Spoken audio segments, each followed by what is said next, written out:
Hey, folks, good morning, good afternoon, depending on where you are. I'm coming to you live from conf22.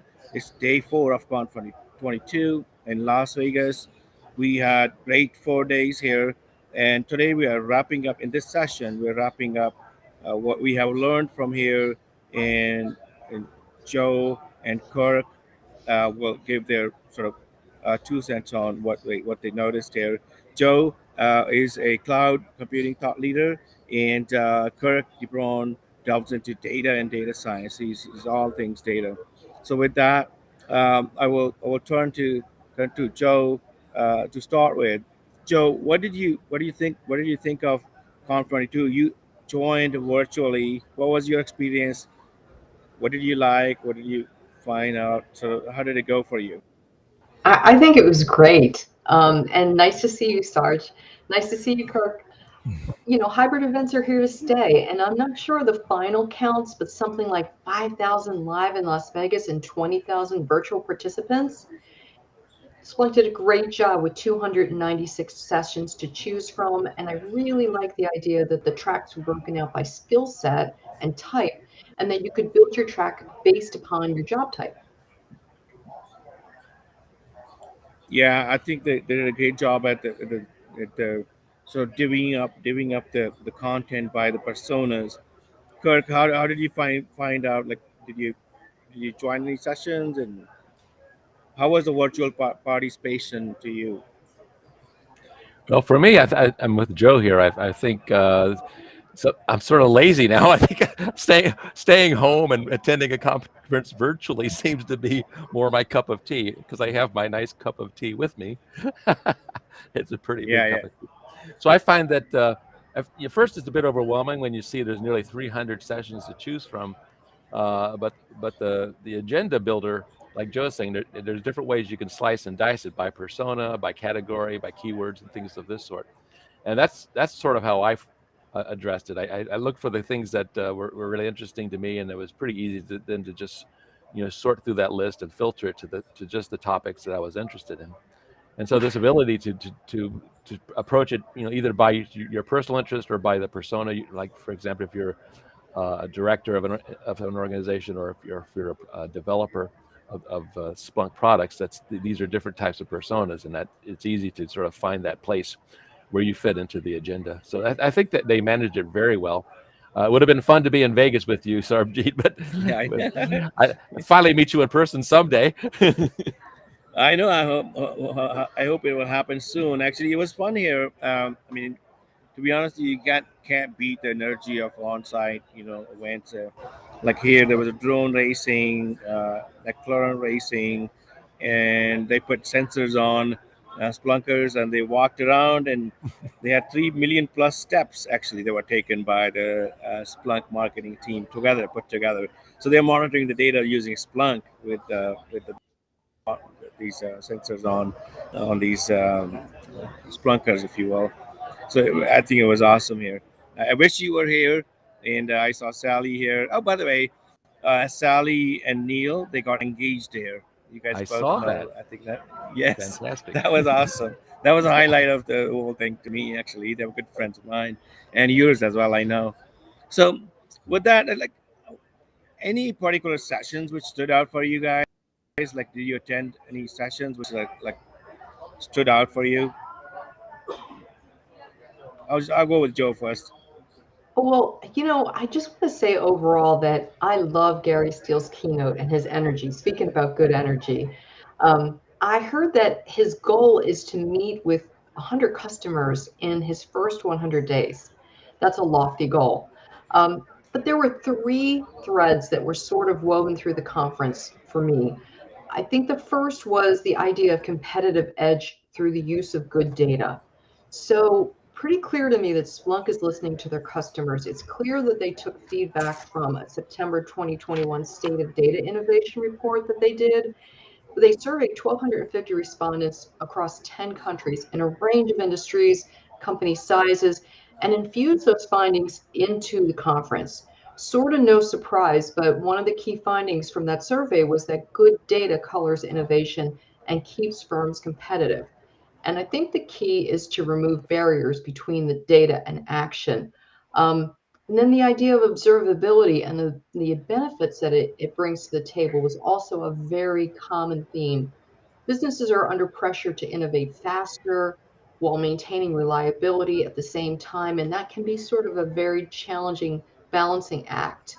And I think that the advantage that Splunk customers have is that Splunk allows them new ways to look at the same data and use it to their advantage. And then the third thread was something that Gary Steele referred to in a conversation with Daniel Newman. He referred to it as convergence. And I think it's the idea that cybersecurity demands this collective front.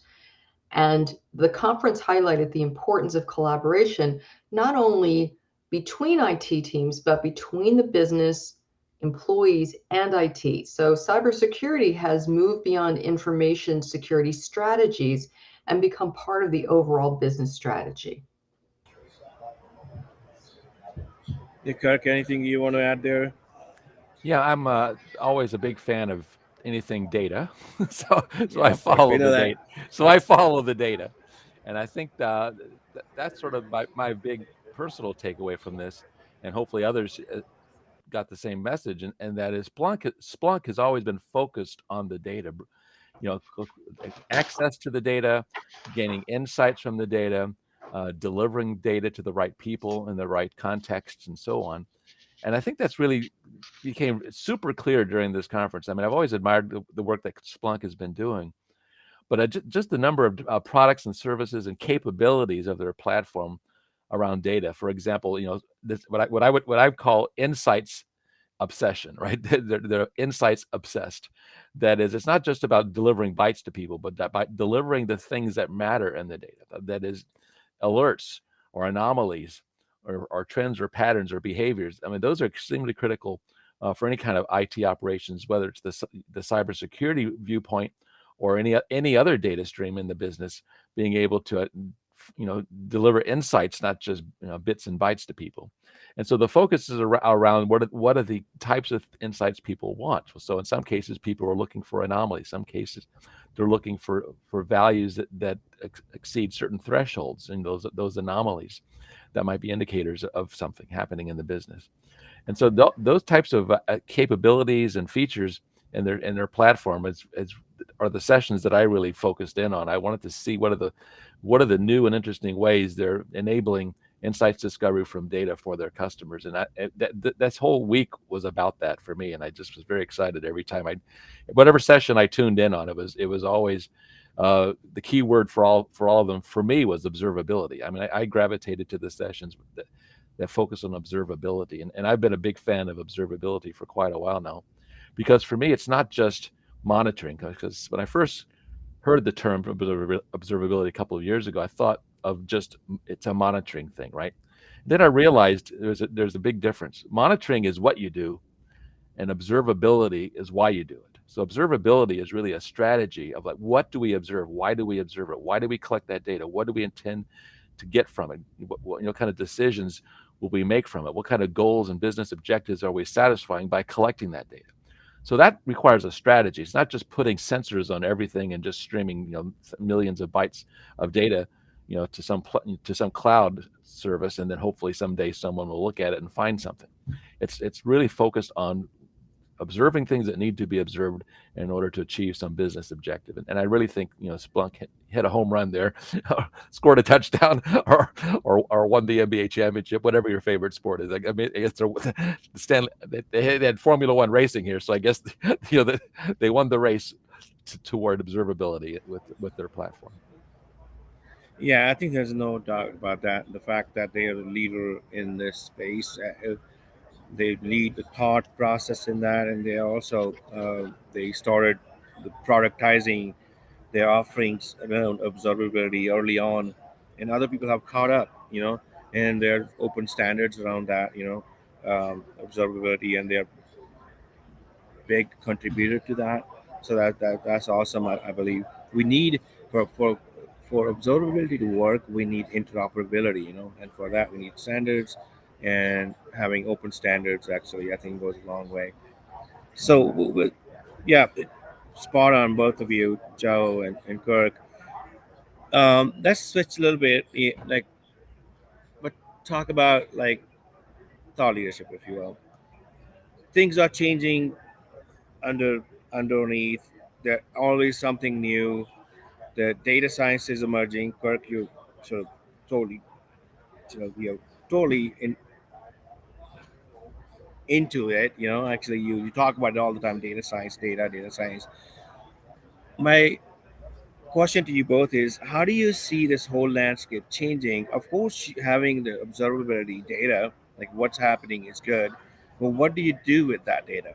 Like, can you apply machine learning to uh, beef up the security? Because there are mainly two themes here at this conference: security and observability, right? Those were the two themes. And the third thing is that you take action on the data, right?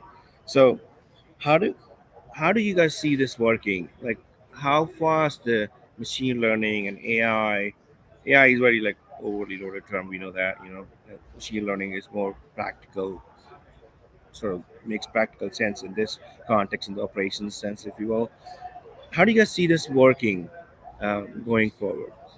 How do you see the sort of landscape changing in Splunk's role in it? Joe, you want to go first? Sure. So I think that customers are trying to address complexity, and I think they're trying to remain resilient amid growing security concerns. And I think they're in this sort of show me state. Show me how to get it done. And I think what Splunk is bringing to the table right now is what customers want to hear. They want to know that the platform, to your point, Sarjeet, works across environments. They really, observability matters to them, security matters to them, and they're trying to sort of fly the plane, and build the plane while it's flying. That's what I'm trying to say. So on the platform piece, performance, visibility, and resilience are the cornerstones of cloud data. And Splunk has given clients better access to that data. So now customers can work with data in motion, they can redact, filter, route on the fly before it gets indexed on the Splunk platform. On the observability piece, Splunk realizes that customers need to see across their environments, as I mentioned. So we've seen product enhancements that include application performance monitoring, synthetic monitoring, infrastructure monitoring. So they're monitoring all the key things that customers want to see. On the security front, they want to be able to accelerate detection and response. And Splunk's bringing that to the table with the ability to provide analytics and that automation. So I think there's really magic in data, and customers are trying to help take that data to transform and ideally gain market advantage over their competitors.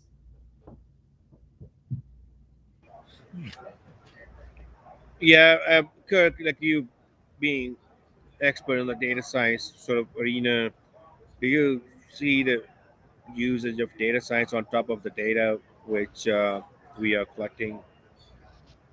Yeah, definitely. I mean, I really like what Joe is saying about this because I mean, one of the people always ask me sort of like, what are the latest trends? What's the future of?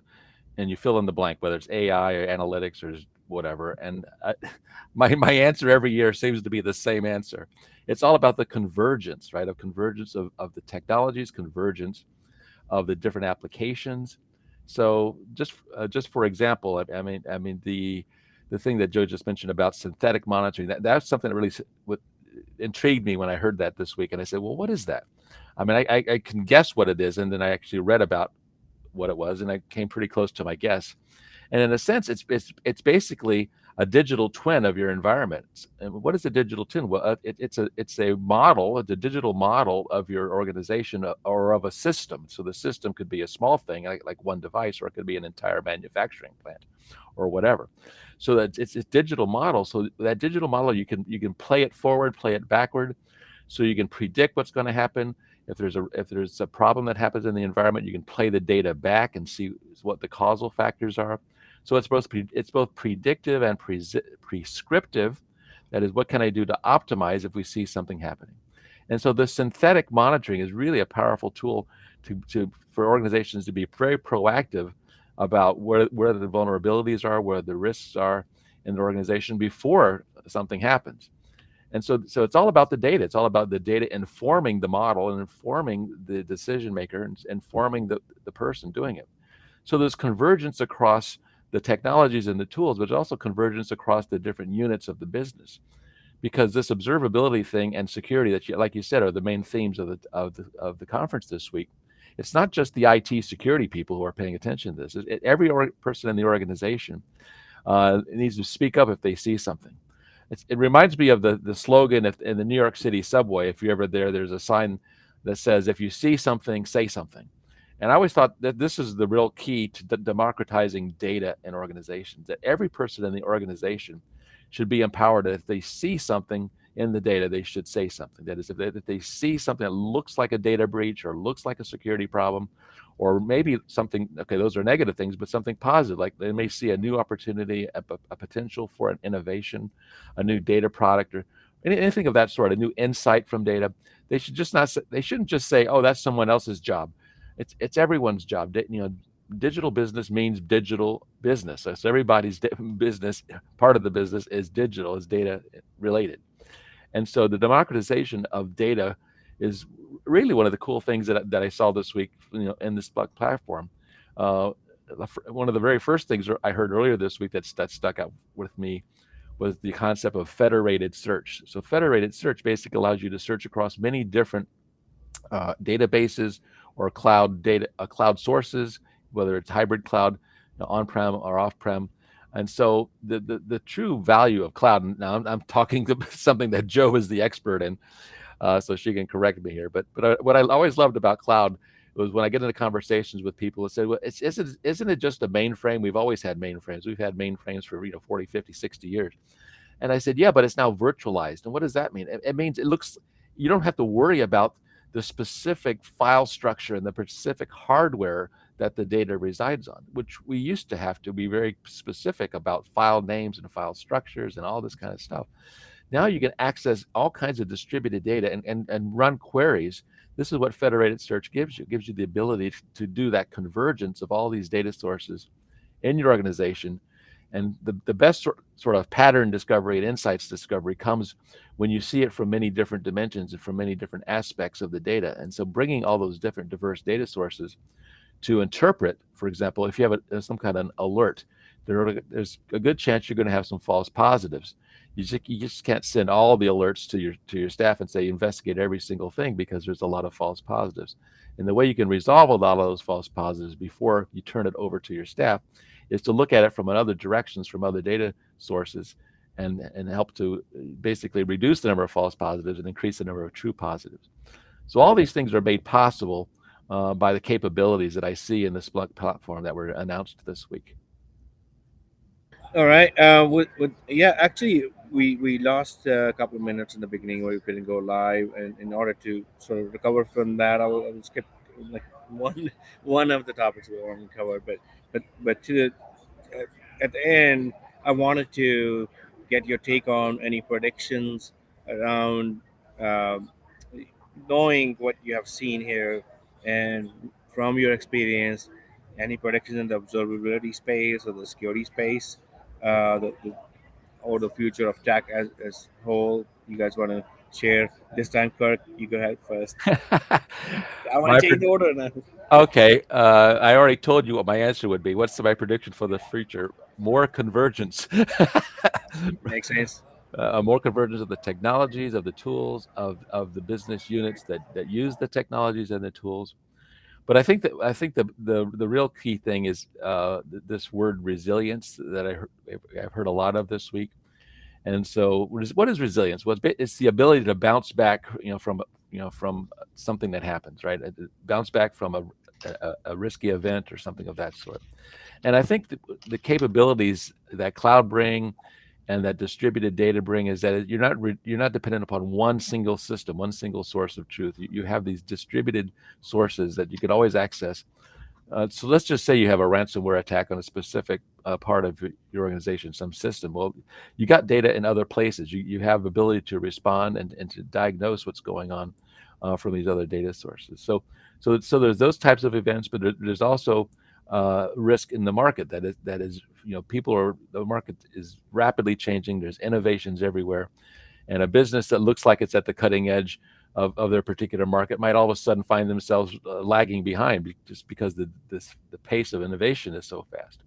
But the ability to use platforms like the Splunk platform, which can hand over essentially the capabilities in a flash to any organization. I need an anomaly detection service, or I need a federated search service. Well, you can just have a turnkey solution delivered to you overnight, so to speak. And we were hearing about that in some of the catalog setups, the data catalogs that some of the speakers, some of the customers that were speaking at this conference said they were able to ingest their catalogs and start working with their data catalogs in a matter of minutes or hours, as opposed to weeks or months, which is the way they used to be able to have to deal with it.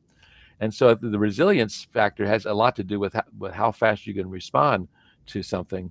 And I think we're seeing the ability and capability of these systems to provide fast response. Joe, real quick, what's your prediction? What's your uh, like? How do you want to see the technology progressing in in near future? Well, first of all, let me say that I think Splunk's future is rosy. The first quarter of its fiscal 2023 surpassed analyst expectations, top and bottom line. Cloud revenue was 944 million, and that's up 70% year over year. Splunk, like many tech companies, has been shifting to a cloud subscription model. And Gartner estimates that cloud workloads will increase 30% in 2021 to over 90% by 2025. So Splunk has aligned itself with that shift. Theoretically, as data volumes increase for Splunk customers, revenues will continue to rise. So I don't see demand for Splunk services going anywhere, any too soon. But in terms of what do I see the landscape, in terms of the landscape, Sarge, I think companies that have invested in their digital strategies will continue to get stronger than those that haven't, and they're going to struggle a bit. Every organization is going to need to be creative about talent, particularly how we grow and attract cyber talent. Um, the supply chain and how we secure it matters to everybody. And observability, like Kirk was pointing out earlier, it's sort of essential because if we can't see the data, we can't secure it or act on it. So, and I think hopefully we're going to see more public and private sector collaboration because the cyber threat landscape is just too vast and too evolving, or evolving too quickly, and we need everyone's help. So that's what I think.